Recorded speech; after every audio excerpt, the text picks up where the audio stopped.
Donnie and Dolly. The team is supported by ableauctions.ca. Closing your business? We can help.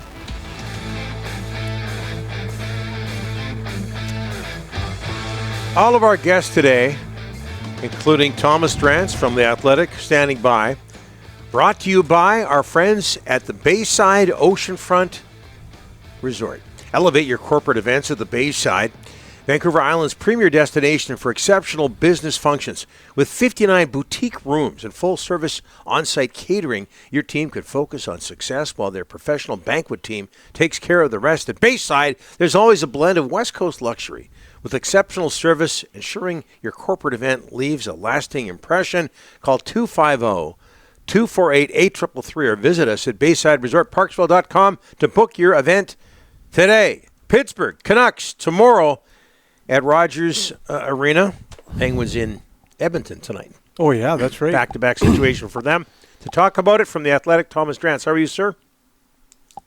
Gentlemen, good morning. Good. And how are you? I'm doing well. Yourself? Good. Lovely. Good. Yeah, good.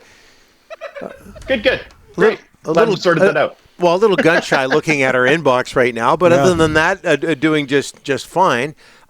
Can you honestly, as we continue to talk about Elias Pettersson, can you honestly see Elias Pettersson getting his game back on track in the near future, or do you think his game is just fine right now? Well, I don't think it's just fine by his standards, but I think he's on the right track. You know, I do think there's baby steps being taken, and I think that's how the organization feels about it at the moment.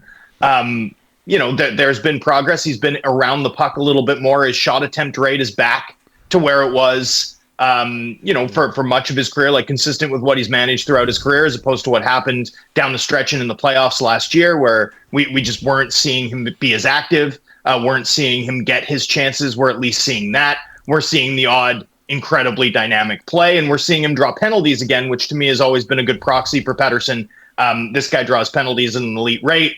In the past, when he struggled, both down the stretch last year and at the start of that 2022-2023 season, that really fell off. So to me, that's an indicator that he's at least getting inside his check, at least putting pressure and stress on defenses. So I do think what we're seeing now, as tempting as it is to look at like a 50-game split, including the playoffs in which he's produced at this level, I do think it's different. I do think he's been, you know, more assertive, more involved, more dangerous. But, you know, I don't think it's at the level that he's been at for much of his career yet. And so, look, this club needs to get it right. Like, he needs to get right for this club to go where they need to go, without question. And, you know, you'd think maybe this is a situation, you'd hope this is a situation where it gets a bounce, gets off the schneid, and maybe the net starts looking a little bigger for him. Maybe things start going his way and it could snowball positively. But, yeah, I mean, I wouldn't say he's been at, like, he's not been at a level that's fine for him, given the remarkably high standard that he's set through most of his career.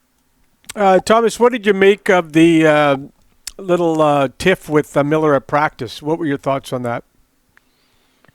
Yeah, I mean, look, it happens. It's competitive. You want to see him engaged. Obviously, I heard the snippet on the 32 Thoughts podcast today, and it's a remarkable piece of audio talking about the organization sort of challenging Pettersson to maybe be a little bit tougher mentally.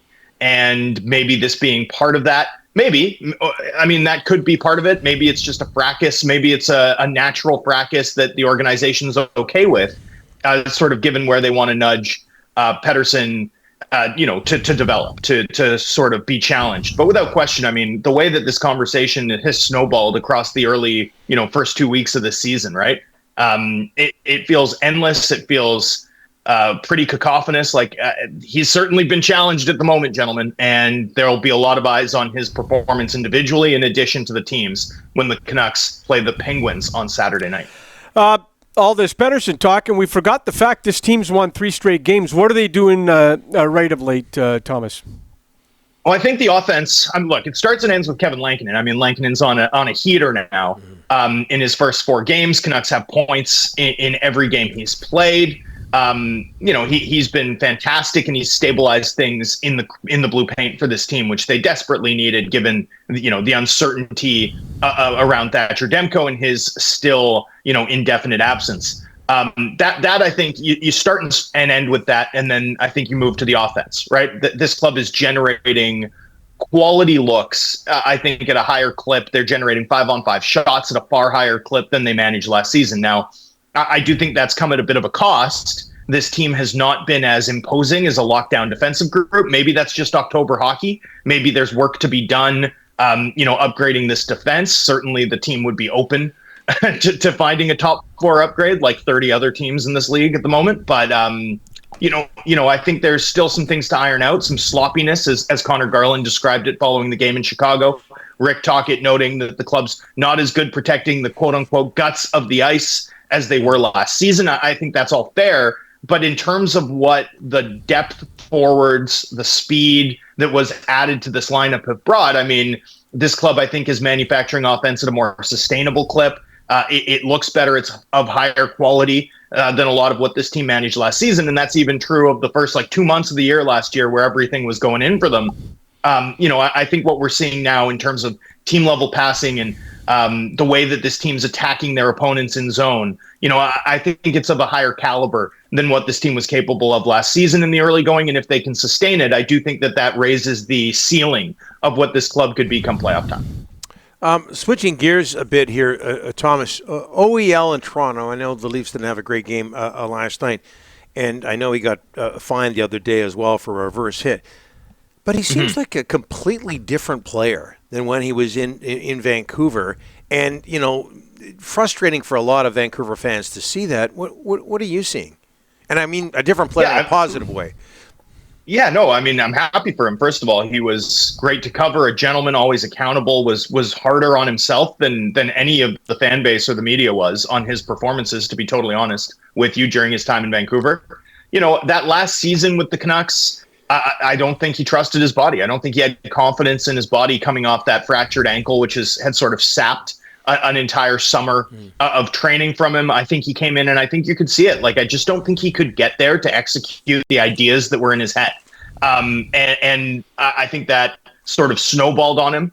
And given the lack of structure that the team played with throughout that, final sort of Bruce Boudreau season, I think it was a perfect storm that made him look like a sub NHL level player, frankly, for many of those games. And at $7.26 million, that was never going to work. That was, this club had to move on and, has used the cap space from that buyout wisely over the last 2 seasons. So, I think it's okay. He went to Florida. He rebuilt his value. He won a cup. I don't know that this is a story with a sad ending for anybody, right? I don't think the Canucks will look back on that deal or that decision to buy him out with regret because he found his form. I don't think Oliver Ekman-Larsson will look back on, look, he lost a lot of money in that transaction. So I'm sure there's some element to which it sucks, but, he's got that ring.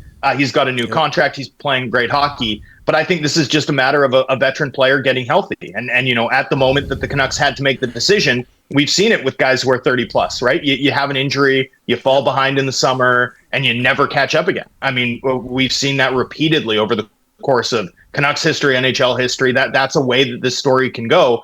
Thankfully for Oliver Ekman-Larsson, he's been able to find his game. He's been able to regain that confidence in his sort of physical body. And he's playing great hockey for Toronto, just as he did for Florida in the playoffs. Yeah, 24 minutes less, just under 24 minutes less. He scored their only goal. I know it was loves him. They love him. A bad game for the Leafs, and Berube was going after his first line, but OEL with some impressive numbers. You're always impressive, Thomas. Thanks for this. Oh, thank you.